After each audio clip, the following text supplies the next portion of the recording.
A massive thanks to MPB for sponsoring today's video. So if there's one thing that I have not done since probably within the first month of picking up a camera all those years ago, that thing would be going out and shooting in JPEG.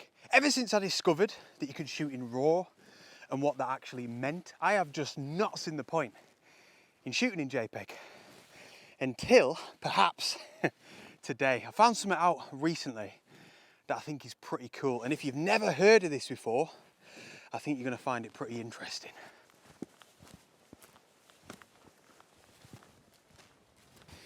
Now, what got me thinking about this really was I was thinking back to that time when I first started, that innocent time where I knew nothing about cameras. I still don't really know that much, to be honest, but I was feeling a little bit nostalgic about actually just going out with my camera in JPEG, not having a clue what to do other than pressing the shutter button.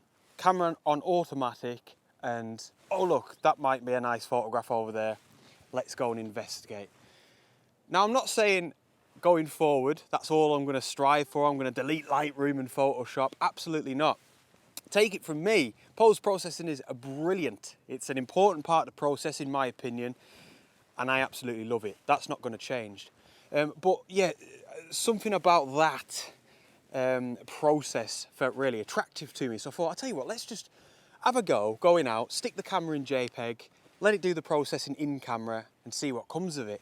And then I thought to myself, what about that video that I made a few weeks ago? If you watch me regularly, I'm sure you'll remember it.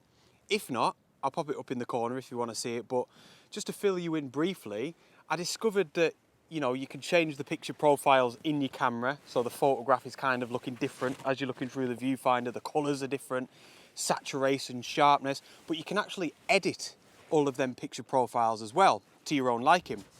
And then I thought to myself, I wonder if you can download picture profiles off the internet, namely film simulations.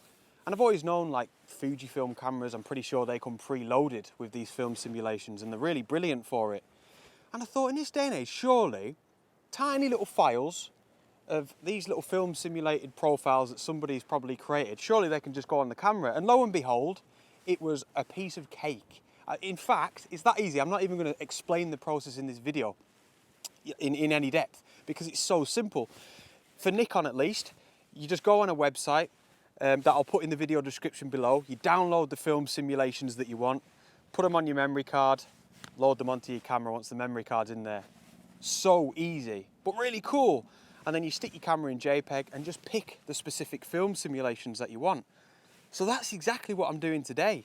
JPEG, no post-processing, no tripod even. I thought I'd go the whole road, you know, and just not even bring the tripod with me. So I'm nice and fancy free, you know.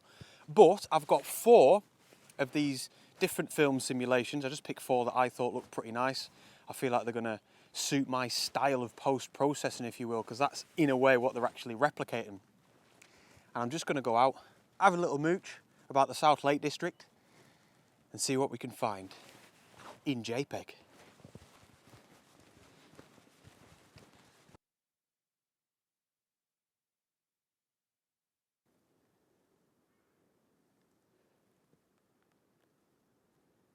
Oh my gosh, I am saying this right now. I was driving here thinking, I have to say this is well important.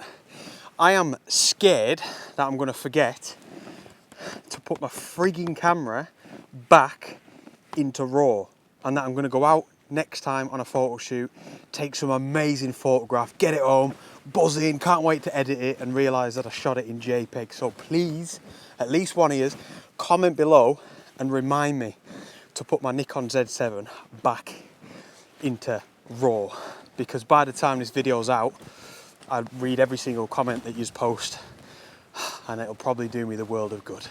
Right, let's think about taking some photographs.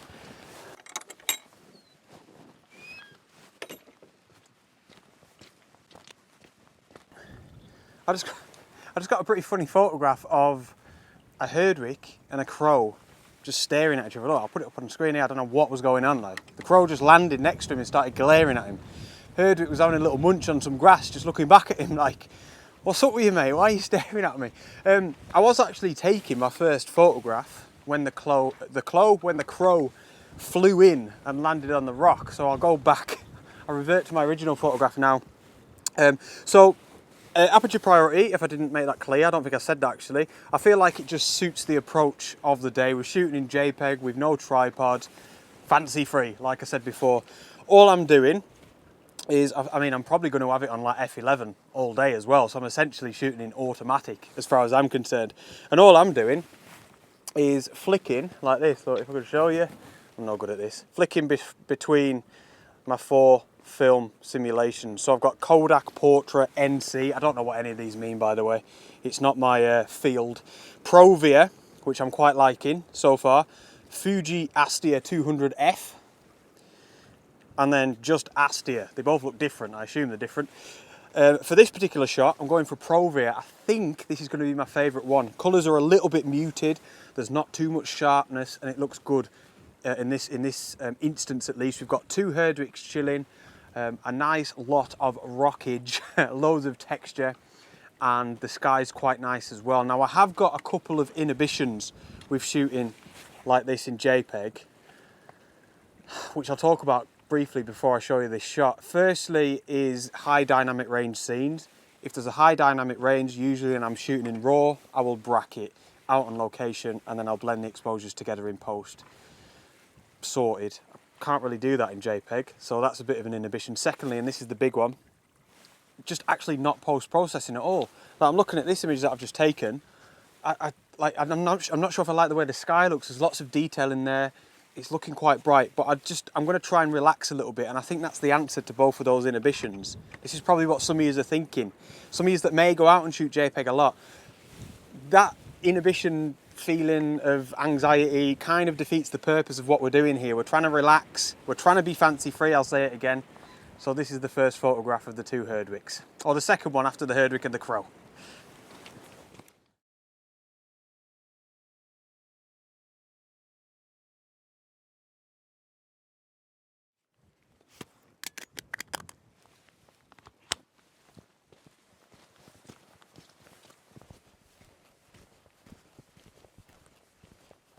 So I reckon one or two of you might have noticed this tree with the beautiful backdrop. See how well, there's a couple of trees, 2 or 3, how they're just sort of hanging over where we've got these rocks here, leaning us, taking us into that gorgeous vista off there in the background.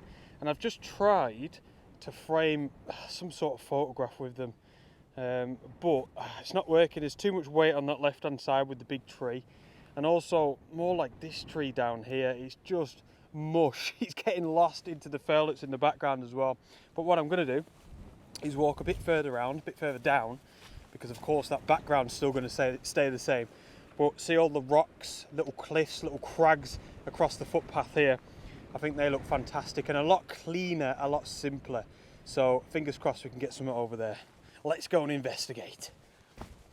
So one thing I didn't mention to you is that the forecast was going to absolutely flip turn as the day went on. Heavy winds, even a bit of rain, but we're out here living the dream. If you watch me regularly, you'll know I love it. So bring it on, man. Should be careful what I wish for. Now, you can see we've made it over to our rocks here. You're seeing the Langdale Pikes in the background looking stunning, man. What a location. But I am going to take this image just now, which is looking back towards the Fairfield Horseshoe. And yeah, it's nice. We've got some rocks down here on the left hand side. I'm going to balance them out with this line of trees over on the right hand side, and you can see Fairfield off in the background. And what I love about this is the sky, man. I think the sky is just beautiful. So I'm choosing actually a different film simulation for this one, Kodak Portrait NC, which from my very limited knowledge and experience seems to be quite a popular one, and I'm liking the way it looks for this composition at least. And this is the thing, even though I don't know anything about film photography, about these film profiles, these simulations, with mirrorless, with the live view, with the viewfinder, you know, the electronic viewfinder, I can preview them as I'm looking. So I can look at a composition, flick through the 4 that I've got, pick my favourite one. So it works, it's great. So the composition, nice and simple. Like I said, some of the rocks down on the left. My only worry here is the clouds. The sky, for me, there looks absolutely gorgeous. This is the sort of situation where I'd be glad I'm shooting in RAW, because I could bring down the exposure of that sky a little bit and really retain that detail. But as far as I'm concerned, as long as I don't overexpose, as per my histogram, there's no reason why we shouldn't be able to retain any of the detail up in them clouds. But that remains to be seen. So, focus down on the rocks down in the foreground here. Nice and simple, pretty wide, we're at 24mm. Oh, I love it. I love their muted colours. And there we go, f11, 1/50th and ISO 64. So that's the second shot in the bag. Wow, man, the Langdales are looking so cool. They are looking so sinister. There's some darker clouds coming in, probably bringing a load of heavy rain because I've just wished on it. But definitely gonna try and create some sort of composition looking back that way now. Unreal.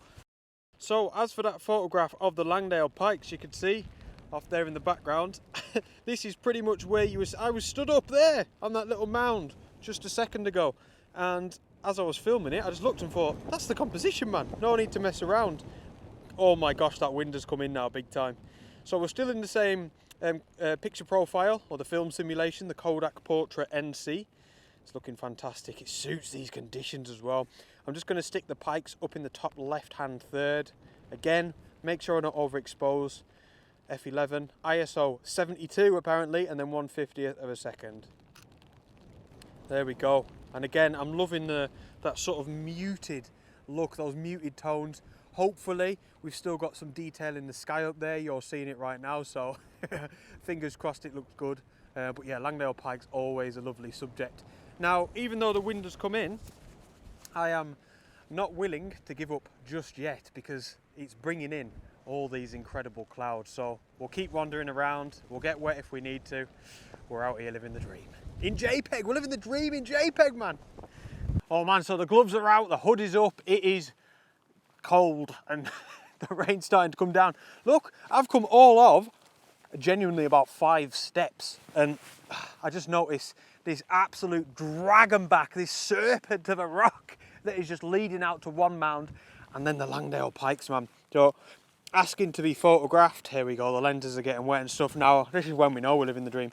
This is asking to be photographed in a portrait orientation as well, by the way. I'm going to keep the same film simulation on, the old Kodak one. Which was it? Kodak Portrait NC. And then F11. Keep it on aperture pro. Oh, loving this one. Absolutely mad for it. I tell you what, that is looking class. I'm going to try that in a different... Let's flick through them. A different film simulation just for the fun of it. Oh, let's have a look. That one looks nice. Fuji Astia 200F. It's looking sharpened, maybe a bit over sharpened for my liking, but for some reason I'm liking the way it looks. There we go. I need to step back a little bit just so I can get all of that rock in. Oh, yeah, that actually looks a bit better, I think. There we go. So that's the one with the Fuji Astia F11, 1/25th of a second, ISO 72 again. Oh yeah, sky looks nice on that.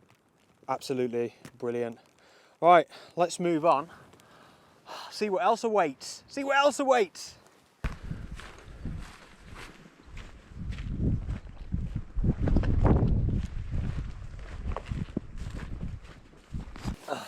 Oh man, so the rain's come in pretty heavy now and the wind's picked up even more, but as I'm sure you could tell in the background, it's brought in even moodier conditions, so I'm going to try and stick it out. I haven't really got the right gear. I've just got my secondary waterproofs, which I'm going to get on now. Whilst I'm doing that, I wanted to say another big thanks to today's video sponsor, which is MPB. If you've never heard of them, it's a platform that you can use to buy or sell used photography or videography equipment. I've used them to buy and sell since before I was sponsored by them, mostly just because they've got such competitive prices, to be honest. If you're buying from them, they've actually got a really cool grading system where they will take a photograph of the exact product that you're buying off them, whether it's a camera, a lens, whatever it may be, which to me is real testament to how much they actually check their gear. And, you know, a good bit of peace of mind.